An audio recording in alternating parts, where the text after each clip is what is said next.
So what drew you both to this project, and what were your first thoughts when you read the script? Okay, I'll go. Okay, well, first of all, when I read the script, I loved the script. I went up for a different role, and I sort of knew that I wasn't right for that role. And I done my self-tape, and then I read episode 1, and I messaged my team, and they said, I know I'm not right for this part, but I love this episode. I love this script. Can you see if they've made an offer out for another character? And then I heard nothing. And then 2 weeks later, I got a call with the offer for Serafina. And that wasn't the character that I wanted, actually. There was another character, and I was like, who's Serafina? Yeah. They then sent me 3 episodes to see if I liked it. And as soon as I read those 3 episodes, as soon as I saw Conrad, I was like, who's playing Conrad? Pierce. Huh. Maeve, who's playing Helen? Oh, okay. And I'm there, okay, I'm the daughter, okay. And then I started seeing the dialogue and seeing how Serafina is, and she's so boss, and she's like, I was like, called them up. I don't need time to think. It's a yes from me. Yeah, it was that, yeah. And for you, Anson? I will never forget, I think it was like a rainy Tuesday at 6 o'clock. I got this email from my agent, potential new project, and I just saw 4 names: Guy Ritchie, Tom Hardy, Pierce Brosnan, Helen Mirren. Yes. I was just like, yeah, absolutely. And then to find out it was like the only grandchild, a really cool character, getting up to no good, to do that in a Guy Ritchie show with actors like that. And then obviously, written by Ronan Bennett and Jez Butterworth. It was just the biggest no-brainer I've ever had. Yeah. Amazing. So can you tell us a bit about your characters and their relationship to one another? So I play Eddie Harrigan, the only grandchild of the Harrigan family, who very much sees himself as the natural heir to the throne of the family business.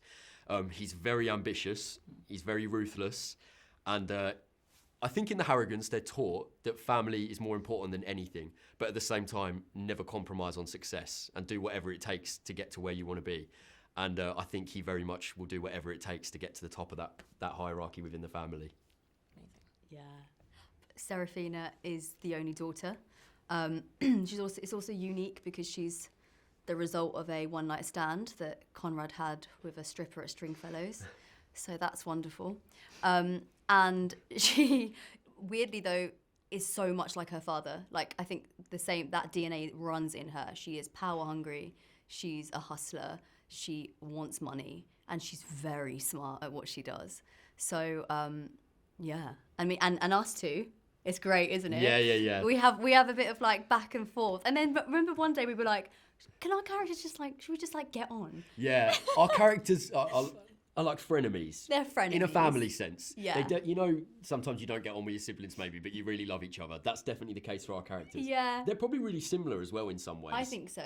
They would definitely both have a great night out. Like if you went on a night out with either of our characters, you'd have the best time. Yeah, you would. So they've got that in common. You would be ruthless and crazy, and Serafina would make sure that cars are booked. Yeah. We've got security there.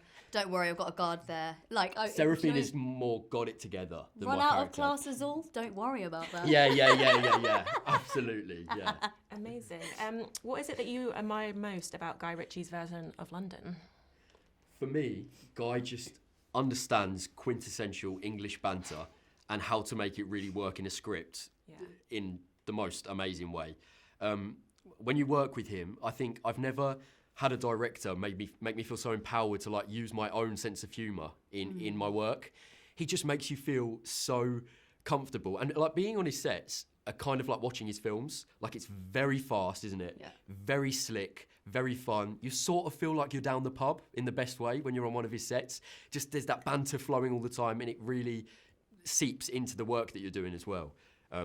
It's so much fun working with Guy. I've loved it. Amazing. How was it working with the rest of the cast, like Tom, Pierce and Helen and everyone else? It's just an amazing cast, isn't it? It's an amazing cast, and I must say, for such big names and big stars, they are the most down-to-earth people ever. Like, there's no ego. It's everyone's just chill and great, and everyone's actually having a good time. So, yeah, it was great. It was infectious, wasn't it? Helen and Pierce's energy for their work still, with all the experience they've got. Like, they just brought the energy every single take, and it kind of made us want to keep going as well, didn't it? Yeah, like, I learned so much as well, being that close up. But also, as I said before, like, that space, that I can't give too much away, but I have a scene a few scenes with Helen where my character's, you know, probably at her most vulnerable, which is hard for her. She's not. She's normally, you don't see through anything. And I must say, Helen held that space for me, told all the crew, like, give her a moment. Like, she really gave me that time to get to where I needed to get to, and I'll forever be grateful for that. Because, you know, if you're getting to a sad place or whatever, and you banter on set is banter on set, especially on a Guy Ritchie, you know, production. So crew are doing this, like, all right, mate, do you know what I mean? Great. But if I'm trying to be in my head, and then just her to be like, can everyone just give her a moment, take your time? And I'm like, you don't have to do that, but you've done that, and I'm so grateful, and it brought out the best. So yeah, go on, Dame Helen Mirren. Amazing. Well, that's all the time we have, so thank you so much. Thank Appreciate you. it. Thank you.